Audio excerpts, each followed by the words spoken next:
चला जाए कंचन के पास आज के इंपॉर्टेंट स्टॉक्स इन न्यूज के लिए। कंचन गुड मॉर्निंग, क्या कह रहे डार पे? जी गुड मॉर्निंग। शुरुआत करते हैं बजाज फाइनेंस के साथ। क्लियरली अगर यहाँ पे हम कंपनी का AUM देखें तो साल दर साल 24% की हमें बढ़त देखने को मिली है। नेट इंटरेस्ट इनकम में भी 10% का उछाल आया है। लेकिन एक कंसर्न है, जो यहाँ की एसेट क्वालिटी है वो थोड़ी सी हमें बिगड़ती हुई दिखाई दे रही है। इसके साथ ही साथ जो लोन एंड लॉसेज है वो भी हमें बढ़ते हुए नजर आ रहे हैं। साल दर साल यहाँ पे भी 17% की हमें बढ़त देखने को मिली है। इनफैक्ट अगर ग्रोथ गाइडेंस की बात करी जाए तो वहां पे भी एक ट्रिम आया है, 22 से 23% कर दिया गया है, जो कि था 24 से 25% का।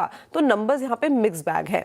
इसके बाद अगर ONGC के नंबर्स की तरफ नजर डाली जाए तो नंबर्स यहाँ पे भी मिक्स बैग देखने को मिले हैं। जो एस्टिमेट लगाया गया था उसमें कुछ फ्रंट में नंबर सेम है, लेकिन कुछ फ्रंट में नंबर्स हमें कम देखने को मिले हैं इस टाइम पे। अगर इसके अलावा क्रूड ऑयल का प्रोडक्शन देखा जाए तो केवल वहां पे 1% की हमें जो ग्रोथ है वो Q2 के अंदर देखने को मिली है। लेकिन अच्छा कंट्रीब्यूशन आया है, वो आया है न्यू वेल गैस से। यहाँ पे करीब करीब इसने 21% का जो रेवेन्यू ग्रोथ है उसमें एक अच्छा खासा कंट्रीब्यूशन दिया है।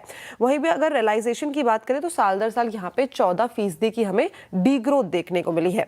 आगे बढ़ते हैं और दूसरे नंबर की तरफ बढ़ते हैं, वो है वोडाफोन आइडिया। नंबर्स देखिए यहाँ पे हमें पॉजिटिव देखने को मिले हैं। जो लॉसेस है कंपनी के वो कहीं ना कहीं क्वार्टर ऑन क्वार्टर बेसिस में हमें कम होते हुए नजर आए हैं। आरपू में एक अच्छा खासा इजाफा जो है 180 रुपए इस टाइम पे आरपू जो है वो नोट डाउन किया गया है। डेटा वॉल्यूम में अच्छी खासी जो ग्रोथ है वो देखने को मिली है और कंपनी अब आगे की ग्रोथ को लेके कहीं ना कहीं जो है ऑप्टिमिस्टिक दिखाई दे रही है। इसकी कॉन्फ्रेंस कॉल भी है आज 2:30 बजे, तो वो काफी ज्यादा की पॉइंट एरिया आपका होगा, फोकस रखना होगा। इसके अलावा ग्लेनमार्क फार्मास्यूटिकल आज आपको फोकस में रखना है, बिकॉज जो इनकी सब्सिडरी है रियल्ट्रिस को दवा के लिए जो है वो मंजूरी मिल गई है।